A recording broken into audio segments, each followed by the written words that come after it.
मैं doctor Mahendra Kumar Sharma, associate professor in EAFM, Seth RL Saharia government PG college Kaladera, B Com part first, EFM paper first, business economics, व्यावसायिक अर्थशास्त्र में प्रिय विद्यार्थियों, मैं मॉडर्न थ्योरी ऑफ यूटिलिटी, उपयोगिता का नवीन दृष्टिकोण में उदासीनता वक्र विश्लेषण, इनडिफरेंस कर्व एनालिसिस, तटस्थता वक्र विश्लेषण आपको बता रहा था। तटस्थता वक्र विश्लेषण का अर्थ, परिभाषाएं एवं विशेषताओं पर प्रकाश डाला था। अब उसके नेक्स्ट हम आगे अध्ययन करते हैं कि इसमें एक उपभोक्ता अपना संतुलन कैसे प्राप्त करता है, और उपभोक्ता अपना संतुलन प्राप्त करने से पहले उसकी एक कीमत रेखा और बजट रेखा होती है, और कीमत रेखा और बजट रेखा से पहले उसकी प्रतिस्थापन की जो सीमांत दर होती है, तो प्रतिस्थापन की जो सीमांत दर होती है एक उपभोक्ता की, तो वो घटती हुई दर से प्राप्त होती है। कि अगर ये माना जाए कि एक उपभोक्ता एक समय दो वस्तुओं का उपभोग करता है, अक्स वस्तु का उपभोग और वाई वस्तु का उपभोग, तो पहले अगर वो ए संयोग पे है तो दूसरे संयोग पे पहुंचने के लिए अगर वो अक्स वस्तु का जितना त्याग करेगा उतना ही वाई वस्तु का उपभोग बढ़ाएगा। तो जितना उपभोग अक्स का वो कम करेगा उतना वाई का बढ़ाएगा, तो उसकी एक सीमांत प्रतिस्थापन की दर भी होती है। और उसके नेक्स्ट उसकी कीमत रेखा और एक बजट रेखा होती है कि एक उपभोक्ता होता है उसका एक बजट और कीमत, प्राइस लाइन और बजट लाइन होती है। कोई भी उपभोक्ता होता है उसका एक निश्चित बजट होता है, वो उस बजट के ओवर खर्च नहीं कर सकता, उस बजट के अंदर ही वो अपना खर्च करता है और उस बजट के अंतर्गत ही उपभोक्ता अपने संतुलन को प्राप्त करता है। तो एक उपभोक्ता की इच्छाएं एवं आवश्यकताएं असीमित होती हैं। संतुष्टि का ऊंचे से ऊंचा स्तर प्राप्त करने के लिए उपभोक्ता उदासीनता मानचित्र के ऊंचे से ऊंचे उदासीनता वक्र को प्राप्त करने की इच्छा रखता है, किंतु उपभोक्ता के उपभोग की सीमा उपभोक्ता की आय एवं उपभोक्ता वस्तुओं की कीमतों द्वारा निर्धारित होती है। उपभोक्ता की आय एवं वस्तुओं की कीमतों में उपभोग की जो सीमा रेखा तैयार होती है उसे ही कीमत रेखा अथवा बजट रेखा कहते हैं।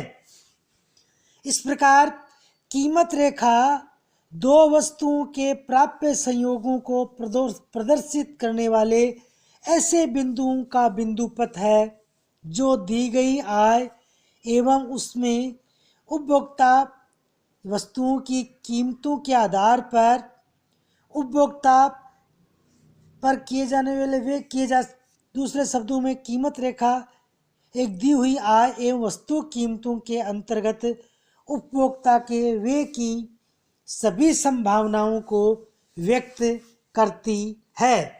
अतः एक कीमत रेखा और बजट रेखा एक उपभोक्ता की वो लाइन होती है या वो अपने उसी बजट के अंतर्गत खर्च करता है, उसी बजट के अंतर्गत ज़्यादा से ज़्यादा खर्च वस्तुओं का उपभोग करके और अधिकतम संतुष्टि प्राप्त करने का प्रयास करता है। तो ये एक उपभोक्ता की एक कीमत रेखा एवं बजट रेखा कहलाती है। अब आगे हम उपभोक्ता का संतुलन कि उदासीनता वक्र विश्लेषण और तटस्थता वक्र विश्लेषण के द्वारा कि एक उपभोक्ता अपना संतुलन किस प्रकार से प्राप्त करता है। उपभोक्ता का संतुलन, कंज्यूमर इक्विलिब्रियम, कि वो किस प्रकार से अपना संतुलन का बिंदु है वो प्राप्त करता है। उदासीनता वक्र विश्लेषण के अंतर्गत एक उपभोक्ता उस समय साम्य को प्राप्त करता है जब वह अपनी रुचियों और वस्तुओं के मूल्यों के स्थिर रहने पर अपनी निश्चित आय को दो वस्तुओं को क्रय करने में इस प्रकार खर्च करता है कि उसे अधिकतम संतुष्टि प्राप्त हो। तो उसका साम्य का बिंदु कि भाई ये उपयुक्त विश्लेषण से ये स्पष्ट होता है कि निश्चित अवधि में दो वस्तुओं को क्रय करने से इस प्रकार खर्च करता है कि उसे अधिकतम संतुष्टि प्राप्त हो। साम्य को निम्नलिखित मान्यताओं के आधार पर प्राप्त किया जा सकता है। तो साम्य को प्राप्त करने की मान्यताएं फर्स्ट है, पहला, उपभोक्ता का एक दिया हुआ उदासीनता मानचित्र होता है जो उसके दो वस्तुओं से विभिन्न संयोगों के बीच पसंदगी क्रम को प्रदर्शित करता है। तो उपभोक्ता का एक दिया हुआ उदासीन मानचित्र होता है और वो उसके दो वस्तुओं के विभिन्न संयोगों के बीच पसंदगी क्रम को प्रदर्शित करता है। पसंदगी क्रम का मतलब प्रेफरेंसेस, उसकी वरीयता के क्रम को निर्धारित करता है। सेकंड है, उपभोक्ता के पास दो वस्तुओं पर व्यय करने के लिए निश्चित मौद्रिक आय होती है तथा उस समस्त मौद्रिक आय को वह इन दो वस्तुओं पर ही व्यय करता है। उसकी एक निश्चित मौद्रिक आय होती है और उस निश्चित मौद्रिक आय को वो इन दो वस्तुओं पर भी व्यय करेगा और दो वस्तुओं पर व्यय करके अपनी संतुष्टि को अधिकतम करने का प्रयास करता है। तो इस प्रकार मौद्रिक व्यय को वह इन दो वस्तुओं पर व्यय करता है। थर्ड है, दोनों वस्तुओं का मूल्य दिया हुआ होता है या स्थिर रहता है। जो उपभोक्ता जो जिन दो वस्तुओं का उपभोग करता है उनका मूल्य या तो दिया हुआ होता है या वो मूल्य स्थिर फिक्स रहता है।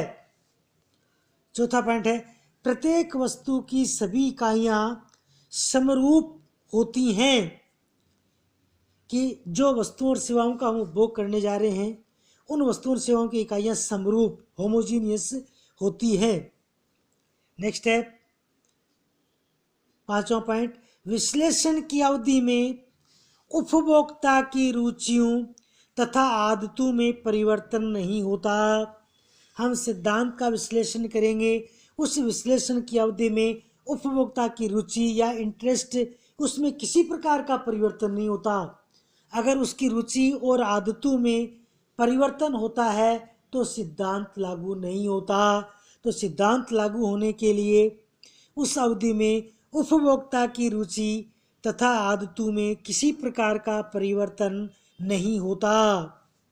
उसके नेक्स्ट है छठा पॉइंट, उपभोक्ता विवेकशील होता है अर्थात वह अपनी आय को दो वस्तुओं पर व्यय करके संतुष्टि को अधिकतम बनाने के लिए विवेकपूर्ण ढंग से व्यय करता है।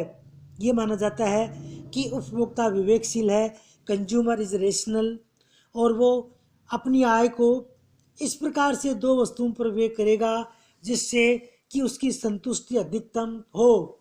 कि ये माना जाता है उपभोक्ता विवेकशील है और वो अपनी आय का इस प्रकार से समायोजन करेगा, इस प्रकार से खर्च करेगा कि उसकी संतुष्टि अधिकतम हो। तो वो विवेक अपने संतुष्टि को प्राप्त करने के लिए अपने आय को विवेकपूर्ण ढंग से वे करता है। अब ये तो हो गई संतुलन की मान्यताएं। अब अगर हम संतुलन जिस बिंदु पर प्राप्त करेंगे उस संतुलन की शर्तें हैं। पहली, संतुलन बिंदु पर बजट रेखा उदासीनता वक्र को स्पर्श करे। फर्स्ट है, संतुलन बिंदु पर बजट रेखा उदासीनता वक्र को स्पर्श करे। सेकंड, संतुलन बिंदु पर बजट रेखा तथा उदासीनता रेखा का ढाल समान हो।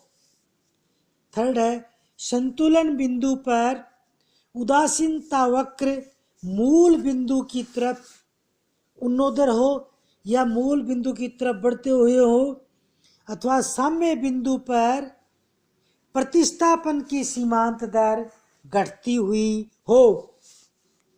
तो जब उपभोक्ता अपना संतुलन प्राप्त करता है, उस संतुलन के बिंदु पर उदासीनता वक्र है वो अपने मूल बिंदु की तरफ बढ़ता हुआ हो, और उसका मूल बिंदु है कि वो बढ़ता हुआ होता है, आगे की तरफ चलता हुआ होता है, और उपभोक्ता की अधिकतम संतुष्टि का परिचायक होता है। और उस साम्य बिंदु पर जो सीमांत प्रतिस्थापन की दर है वो घटती हुई हो। सीमांत प्रतिस्थापन की दर से मतलब होता है कि एक वस्तु के उपभोग को कम करेगा तो उतना ही दूसरे वस्तु के उपभोग में वृद्धि करेगा। तो इस प्रकार से ये उदासीनता वक्र में उपभोक्ता का संतुलन स्पष्ट होता है। धन्यवाद।